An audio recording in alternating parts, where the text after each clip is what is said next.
Good morning. Welcome to this first Sunday of Lent. I'm the Reverend John Romig, and we're glad that you are here. Today we're going to be talking about a topic that you probably already know so much about. It's no big deal.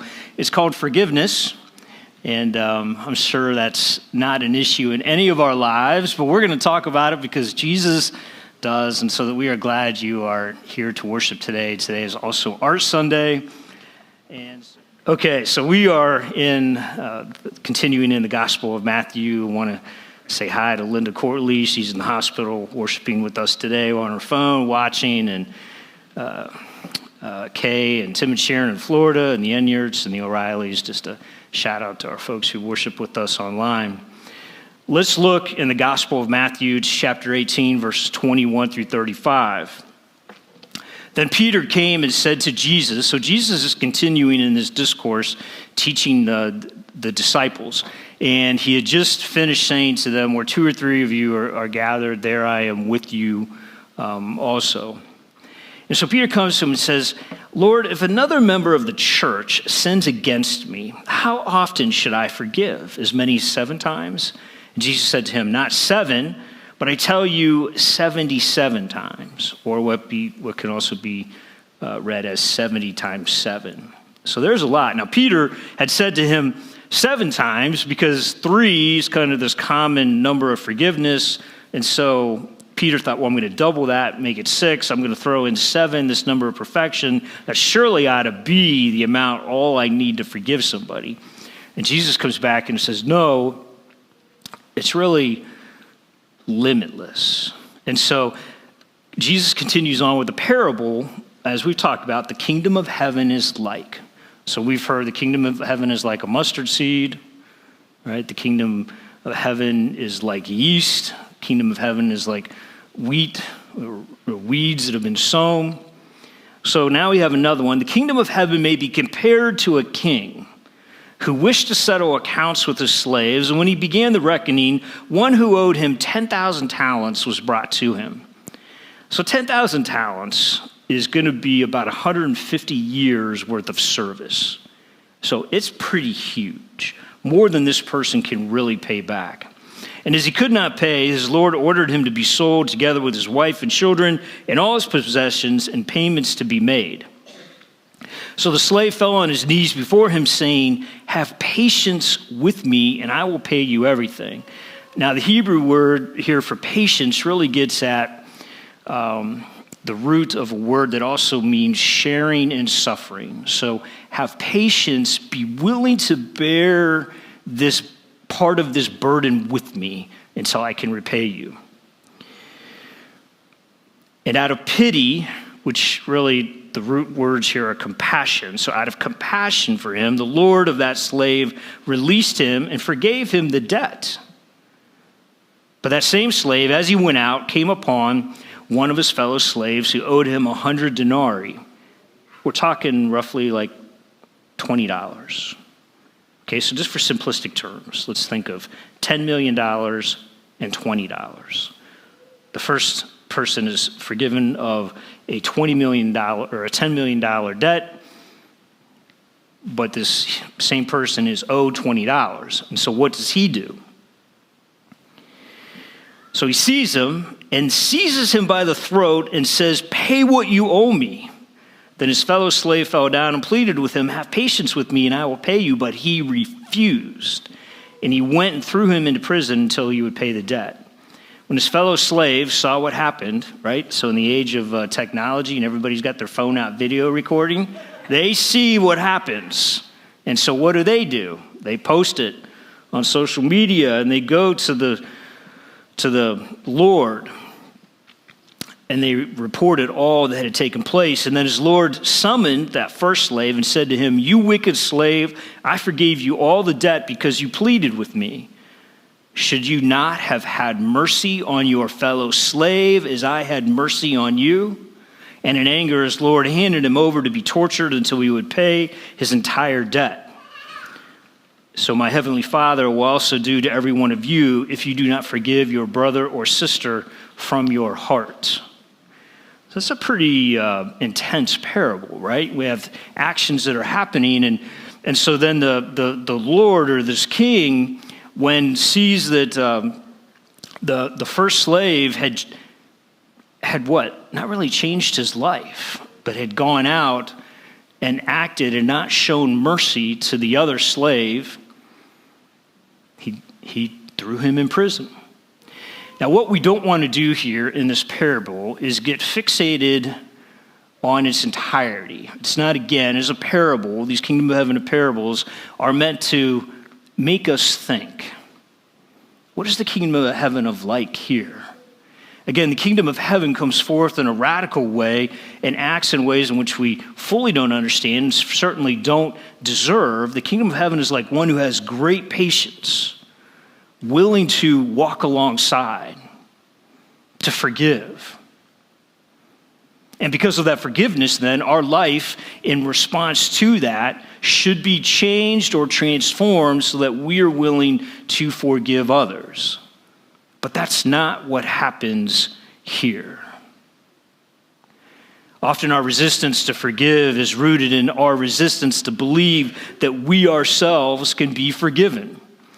So we're not going to be able to cover everything about forgiveness today. There's lots to go on with this. But let me put a couple caveats here. I would never blanketly say, you must forgive everybody until you're ready. Now, there's a caveat here, which is there are simple things like, I forgot to bring in your lunch today. Okay, well, I forgive you. Not that big a deal, right? But if I purposely didn't bring in your lunch because I don't like you, and then I stole $100 out of your wallet, right? That's a little bit harder to forgive, isn't it? Or other things that get into our relationships. So at some point, we can forgive when you're ready, but it doesn't mean you need to stay there. It doesn't mean you need to stay in any situation that is violent or abusive or degrading to you. So I'm not saying that. So in this situation, forgiveness also doesn't. Some people can forgive right away. Some people need time to forgive. I'm not up here giving you a formula that's cut and dried for every single thing. What I want you to understand about the concept of forgiveness is it's going to come across in a couple ways. It's all about how the community of faith operates. It's how we operate with each other, how we're in relationship with each other. And if we lack the ability to forgive, it will be of a detriment to our relationships with each other and to the community. And so forgiveness then, in essence, what it is doing is releasing you from seeking revenge or vengeance on that person or on that situation. It frees you to be able to follow in line with God's will. So if we look at this parable, what happens is the first person, the wicked slave, is totally unaware of the gift of forgiveness that he has received. He's not moved by it, changed by it. Nothing in his life is changed. So what have we been talking about since January 15th? Habits. Things you do that are either life-draining or life-giving. What are you doing now that your future self will be able to thank you for? What things are you changing today? And so we look at our habits of forgiveness. The kingdom of heaven is like one who forgives. When we don't forgive, when we're unaware, when we aren't willing to extend that gift and forgiveness onto others, we are outside of God's will. It traps us. So when the person is then left to be thrown into prison or tortured, we see that when we are outside of God's will, when we're sort of going willy-nilly, whatever we want to do in life, what's sort of happening in our life? It's somewhat torturous, isn't it? Because you just feel like you're being blown around from one issue to the next. There's no center in your life. You're hearing all these different voices that are pulling you here and there. It's confusing. You feel lost. So one of the ways in which we participate in the kingdom of heaven is recognizing that forgiveness is constant. It's really not optional. But again, forgiveness doesn't mean you condone the behavior that has happened. It doesn't mean that you continue to allow it to go on. What's that noise? What's that noise? That's the sound of my feet walking away from somewhere where I shouldn't be. It's the sound of your feet of realizing you're somewhere where God didn't lead you, so you shouldn't be staying there, and you need to be walking away from that situation. You can seek forgiveness from God, and you can forgive that person. Sometimes in our life of forgiveness, it means that you determine that I don't need to be involved anymore. That situation is not healthy, it's not good, it's not life-giving. So you can forgive. Has nothing to do with that person apologizing. Did anybody in this parable apologize? Was anybody in this parable worth it? That's not expressed. What's expressed is the kingdom of heaven. God operates in a way that forgiveness is given to us freely. Do we then give that to others?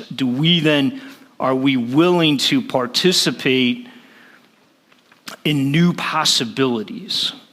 So in other words, how many people are you holding in a $20 prison? Meaning, how many people have you not forgiven for little things? How many things in your life are you just being petty over? Is it really a big deal? So you don't forgive. You then hold yourself captive to the tension, unrest, violent rhythm of worldly ways which seeks to get even and repay evil for evil. If you think about it, if you want to get back with somebody, okay, you got them back. Now what can they do? They can get you back, right? And now you can get them back. It continues to go. But when you forgive, you're like, you know what? I'm done with that. I forgive you. I can move on and focus on what God is showing me to do and encouraging me to be in my life. Because Jesus says in the very last verse here, if you do not forgive your brother or sister from your heart. So the heart, and again in the Hebrew term, is where the origination of all our thoughts and emotions come from. So the essence of who you are is being transformed, and as you're following in God's will, and as you realize the kingdom of heaven is like somebody who forgives, I must then forgive. We want to be forgiven a lot, right? We want a lot of M&Ms. Right? Chris fed right into it perfectly. Give me the whole bag and the other bag, right? But then all of a sudden, when I got to give away the M&Ms, I'm not sure I want to forgive that easy. Because what the world says is that, well, if you forgive, you're soft. If you forgive, you're allowing them to do that again. All of those other things can happen. But that's not what's at the issue of how we are to operate as Christians. It means you have to forgive. Now, we can think of this in a lot of times in really serious things that have happened in our life, but I think it also happens in everyday little irritations. Somebody said something that kind of rubbed you wrong. Somebody said something maybe with a little bit of attitude. Someone you know a little bit, someone you don't know. And you determine, well, they must be a jerk. Or this, whatever you do. How does that fall in line with loving your neighbor as yourself?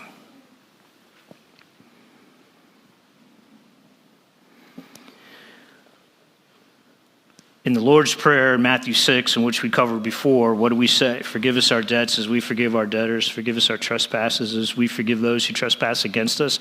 We say it all the time. Forgiveness falls in line with the golden rule.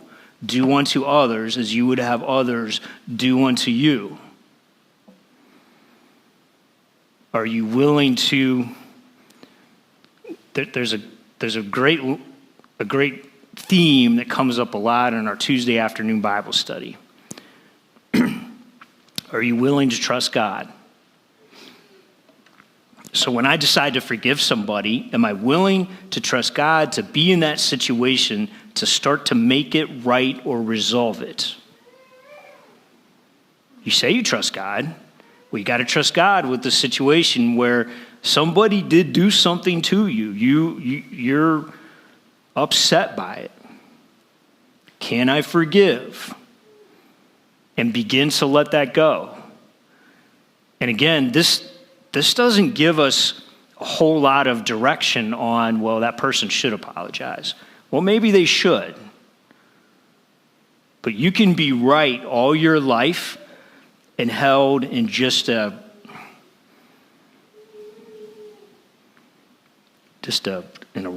bad place, right? What's it do to your inside as it just churns in you? Jesus is saying just forgive. When you forgive, you allow new possibilities in life to happen. You can choose to not associate with that person anymore. You can also learn to see, let's say it's maybe some closer family members or somebody you kind of interact with a lot. And so that's really going to come to this issue of why Peter asked the question. We have to think about that. Why would Peter go up to Jesus and say, hey, how many times do I got to forgive?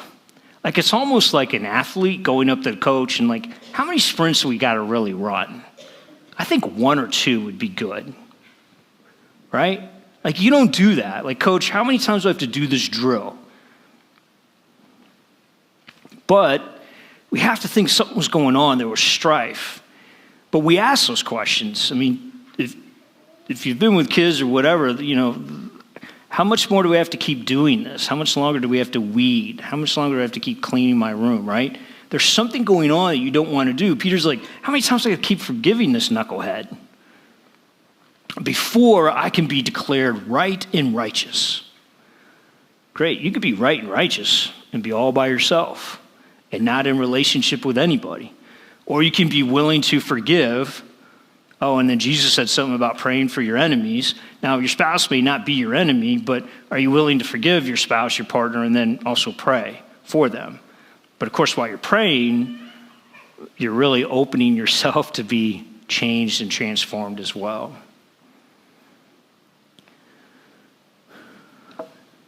Because the king, the person here said, should you not have had mercy on your fellow slave as I had mercy on you? It was $20. You couldn't forgive this little offense? And I think that's part of what our challenge is. You know, we come here as on the spectrum of, you know, really great, awesome Christians or to people trying to figure things out in life, and we're questioning our faith, and, you know, we're doing all this and that, and we hear these words preached, but what are we doing to change our life and transform your life so that a week or 2 from now, one of your relationships is a little bit different? I always keep thinking to myself, it doesn't have to be this way. If there's a problem or strife, I think it doesn't have to be this way. And if it doesn't have to be that way, then what can I do? We've also talked about in relationships too that if in like 5 minutes it really isn't going to matter, then why get upset? Or 3 days from now, it's not really going to matter. You probably have forgotten it. Can you let it go? Can you forgive?